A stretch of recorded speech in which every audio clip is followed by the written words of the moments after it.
Everyone, welcome to Plants and Politics. This is Gina. So the race between incumbent Democrat Richard Neal and Alex Morse, the progressive, challenging him, is tightening. The numbers are getting pretty tight.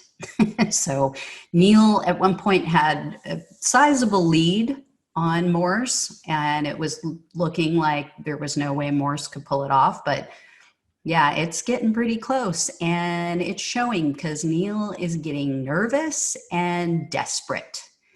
So he has sent, or rather his attorneys have sent, a cease and desist letter. And it's because the progressive organization known as Justice Democrats have been running an honest ad against him. There's nothing nefarious, nothing invalid in the ad. But Neal's attorney sent a letter complaining that the ad states that, quote, Richard Neal is number one in corporate PAC donors. That's correct. That is absolutely correct. So they're not denying that he accepts more corporate PAC donations than anyone else.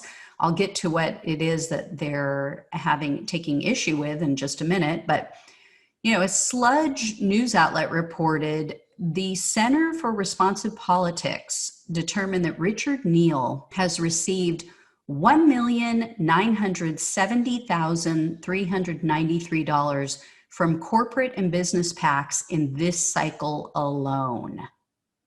Almost $2 million. How do we as average Americans compete with that? How do his constituents get his attention and get him to pay attention to them instead of these corporate donors? Average Americans can't afford to be sending him almost $2 million. So that is more than any Democrat or even Republican in the House, literally. And they reported that in 2019, he received over $1.4 million in corporate PAC money. So it's increasing. Every year it's increasing. This year it increased by almost $600,000. So it's insane, the amount of money that he's taking from these corporate donors. Sludge also reported that many of the PAC donors are, quote, affiliated with profitable Fortune 500 companies that paid an effective tax rate of 0 or less in 2018, according to a list compiled by the Institute on Taxation and Economic Policy. And we wonder why nothing ever changes. It doesn't matter who's in office. We wonder why the rich keep getting richer, whether there's a Democrat or a Republican in the White House.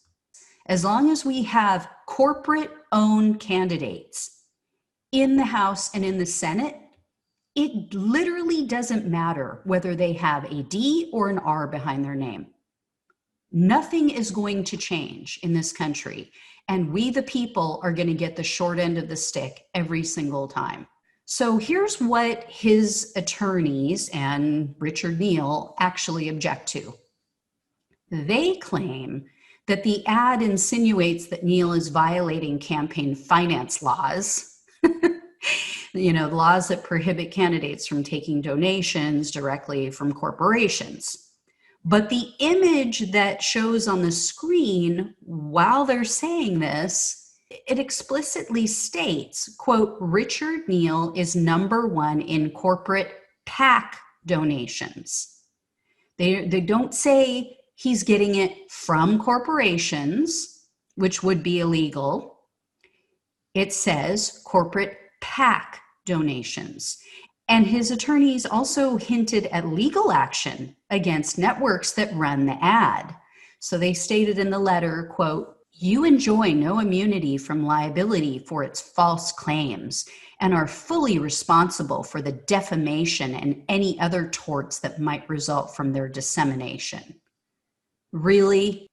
I'm sorry, but I think the notion that taking money from a corporate PAC is somehow different than taking money from a corporation is a bunch of BS.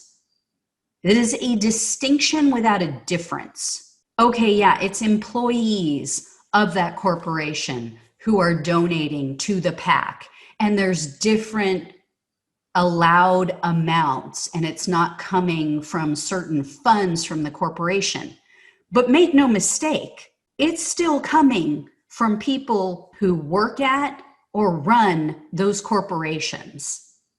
And it's a way for them to pool their money and allow all of the elites to get in on it and fund these people in a way that they know who their master is.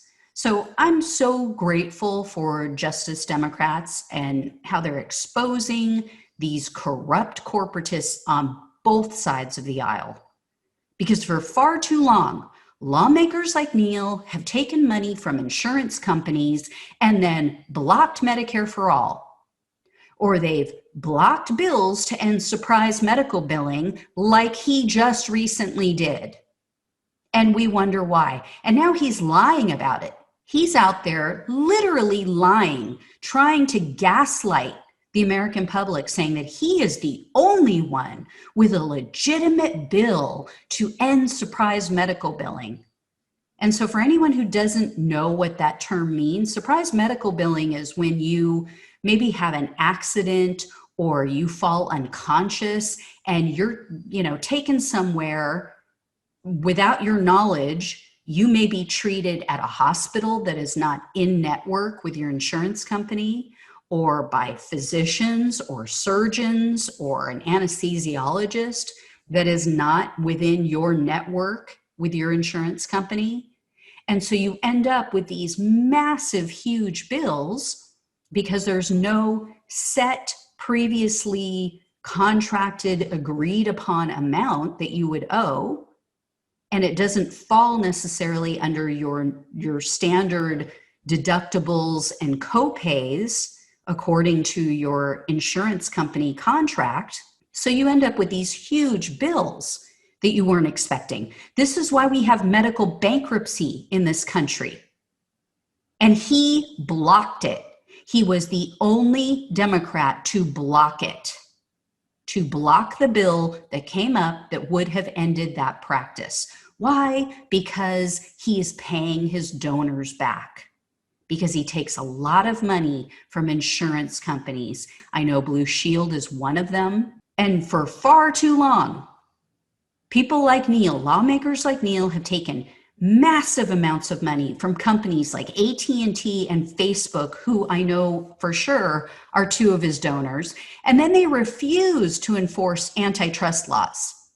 They allow these behemoths, these mega corporations, to price gouge and then gobble up small companies.